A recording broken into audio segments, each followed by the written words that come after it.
আসসালামু আলাইকুম। ত্রয়োদশ জাতীয় সংসদ নির্বাচনের একটি নতুন ভিডিওতে আপনাদেরকে স্বাগতম।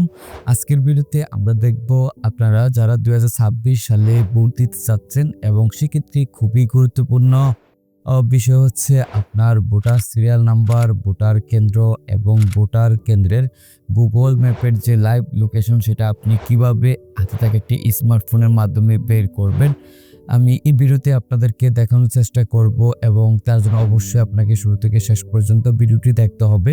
ওকে, তার জন্য প্রথমে হচ্ছে আপনার মোবাইলের প্লে স্টোরে চলে আসতে হবে, অথবা যারা আইফোন ইউজার রয়েছেন আপনাদের অ্যাপল স্টোরে চলে আসবেন। ওকে, আমাদের প্লে স্টোরে চলে আসলাম। এসে আপনাকে সার্চ বারে টাইপ করতে হবে smart SMART smart election management BD লিখে আপনাকে সার্চ করতে হবে। ওকে, আমরা আমাদের প্লে স্টোরে সার্চ বারে স্মার্ট ইলেকশন ম্যানেজমেন্ট বিডি লিখে আমরা সার্চ করব। অ্যান্ড সার্চ করার পরে আপনার সামনে স্মার্ট ইলেকশন ম্যানেজমেন্ট বিডির এই অ্যাপসটি চলে আসবে। আপনারা স্মার্ট ইলেকশন ম্যানেজমেন্টের এই অফিসিয়াল লোগোটি দেখে, অর্থাৎ ইলেকশন কমিশনের যে লোগোটি রয়েছে এই লোগোটির লক্ষ্য করে আপনারা ইলেকশন ম্যানেজমেন্টের এই অফিসিয়াল অ্যাপসটিকে ফার্স্ট অফ অল ইনস্টল করবেন। আমরা এটাকে ইনস্টল করে নিচ্ছি। অ্যান্ড ইনস্টল করার পরে এটাকে আপনি এখান থেকে ওপেন করবেন এবং ওপেন করার পর আপনার সামনে অ্যাপসটি এই লগ ইন হবে। অ্যান্ড লগ ইন হওয়ার পরে আপনি ফার্স্ট অফ অল স্মার্ট নির্বাচন ব্যবস্থাপনা বাংলাদেশের এরকম একটি ইন্টারফেস দেখতে পারবেন। এখানে ইংলিশ এবং বাংলা দুটি অপশন থাকবে। আমরা এখান থেকে বাংলা অপশনটি সিলেক্ট করলাম। তারপর হচ্ছে আপনি এরকম ইন্টারফেস দেখতে পারবেন যেখানে হচ্ছে বাংলাদেশ নির্বাচন কমিশন, উপরে একটি হেডিং দেখতে পারবেন। তার নিচে হচ্ছে আপনি দেখতে পাচ্ছেন ত্রয়োদশ জাতীয় সংসদ নির্বাচন, এবং এর নিচে একটি বাটন বা অপশন রয়েছে যে আপনি এই নির্বাচনের ভোটার কিনা সেটা আপনি যাচাই করুন। এখানে বিস্তারিত নামে একটা সেকশন রয়েছে, অর্থাৎ ব্লু কালারের যে সেকশনটা রয়েছে এটাতে আপনি ক্লিক করবেন বিস্তারিত সেকশনের উপর। তারপর হচ্ছে বিস্তারিত সেকশনে ক্লিক করার পরে এখানে আপনার এনআইডি কার্ডের নাম্বার এবং জন্ম তারিখ এখানে আপনি টাইপ করে দিবেন।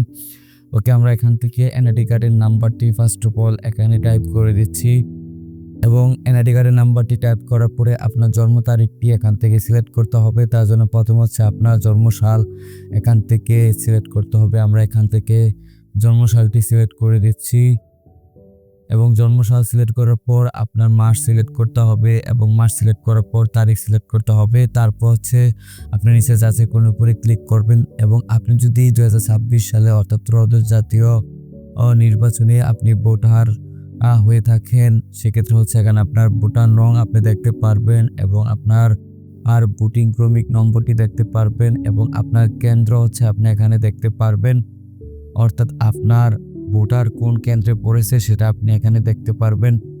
এবং এখানে আরেকটা বিষয়, আপনি আপনার ভোটার কেন্দ্রের যে লাইভ লোকেশন গুগল ম্যাপে সেটা আপনি যদি এখানে লক্ষ্য করেন এখানে কিন্তু রয়েছে, এবং আমরা দেখতে পাচ্ছি এখানে যে বিদ্যালয়ে বা যে প্রতিষ্ঠানে হচ্ছে ভোট পড়েছে সেটাও কিন্তু এখানে একটা ইমেজ আকারে রয়েছে। আপনি চাইলে দেখে নিতে পারবেন আপনার ভোটার কোন কেন্দ্রে।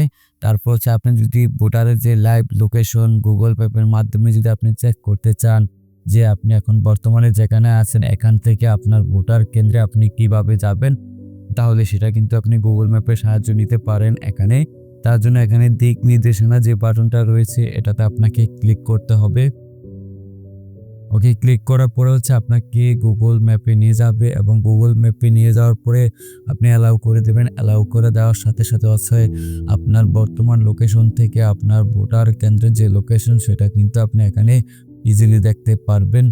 তো এইভাবে আপনারা 2026 সালে যারা ত্রয়োদশ জাতীয় নির্বাচনে ভোট দিতে চাচ্ছেন আপনারা ভোট কেন্দ্রে গিয়ে আপনার ভোটারের যে ক্রমিক নাম্বার বা সিরিয়াল নাম্বার বা ভোটার নাম্বার সেটা আপনি সিরিয়ালে দাঁড়িয়ে কিন্তু কালেক্ট করতে ইতিপূর্বে কিন্তু হ্যাসেল হতো বা আপনার অনেক ঝামেলা হতো, যেটা আপনি এখন অনলাইনে হাতে থাকা মোবাইলের মাধ্যমে আপনি কালেক্ট করতে পারেন।